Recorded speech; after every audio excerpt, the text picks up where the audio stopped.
એટલે આપણે ત્યાં આરસી દેખાવીએ છીએ ઠાકોરજીને આ રીતે સન્મુખ રાખીએ આરસી, પછી જરાક દૂર લઈ જઈએ, આ બાજુથી એવી રીતે ઠાકોરજી દેખાય, અને પછી આપણે એમાં દર્શન કરીએ અને પછી એને હૃદયમાં લગાવીએ.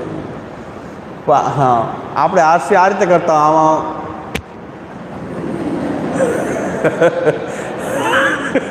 તો હવે ત્યાં હરિર મૂર્તિ સદા ધ્યેય છે. તો કે સંપૂર્ણ એ નખશીખ ઠાકોરજીનું દર્શન કરવું, એ નખશીખ ઠાકોરજીનું દર્શન કરવું ને એ જે અહીં દર્શન થઈ રહ્યું છે પ્રભુનું, એ હૃદયમાં બિરાજે છે. રોજ હૃદયમાં એવી ભાવના કરીએ અને પછી અનુસરમાં એ સ્વરૂપનું જે શૃંગાર આદિથી બિરાજ્યું છે આપણું ઠાકોરજી, એનું ધ્યાન કરીએ. તો ધીરે ધીરે કરતાં કરતાં ભગવાન એ ધ્યાનને કારણે ભગવાન ધીરે ધીરે આપણા હૃદયમાં પણ એ રીતે જ બિરાજી જાય. પણ રોજ આપણે તો ક્રિયા માત્ર આ રીતે ખાલી કરીને આમ રાખી દઈએ તો આપણે શું કરી રહ્યા છીએ આપણને ખબર નથી. તો આપણા સાથે આપણા પ્રભુ લીલા કરી રહ્યા છે.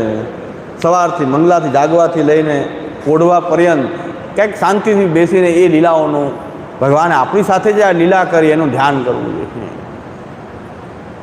ઘણા વ્રજમાં ખૂબ મથામણ કરે, કંઈક લીલાની અનુભૂતિ થઈ જાય, ગિરિરાજી તરત બેસે કામ કરે કે ક્યાંક ગૌચારણ માટે પ્રભુ મળી જાય. મથામણ ઘણા વ્રજમાં કરતા હોય કે અહીંથી પ્રભુ ક્યાંક મળી જાય, અહીંથી લીલામાં કાંઈ થાય કાંઈ નહીં.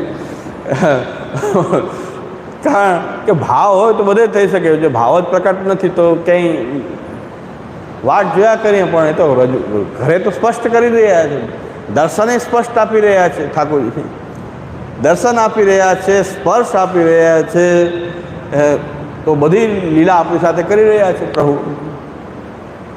તો એ લીલા કરીએ એનું ધ્યાન કરીએ તો ઘરે જ પ્રાપ્ત થઈ જાય. બાકી વ્રજમાં ઘણી મથામણ કરીએ તો ક્યાંય કંઈ થતું નથી. તો હરિર મૂર્તિ સદા ધ્યેયા સંકલ્પાદપી તત્રૈન. ભાવ ને ભક્તિ હોય તો ત્યાં પણ થાય. ભાવ ભક્તિ ન હોય તો વ્રજમાં બેસીએ તો ત્યાં એમ ડાયરેક્ટલી કંઈ પ્રભુ ગોચારણ કરતા દર્શન કેમ થઈ જાય? ત્યાં આપણે વાટ જોઈને બેસીએ કે પ્રભુ દર્શન આપણે, એમ દર્શન નહીં થાય. એ તો ઘરમાં જ આપી રહ્યા જ છે દર્શન. અને કોઈને સાક્ષાત દર્શન ન લાગતું તેને સેવા બંધ કરી દેવી જોઈએ. જો આ ઠાકોરજી ઘરમાં સેવા કરતા હોય, સાક્ષાત ન લાગતા હોય તો સેવા કરવાનો કોઈ અર્થ નથી.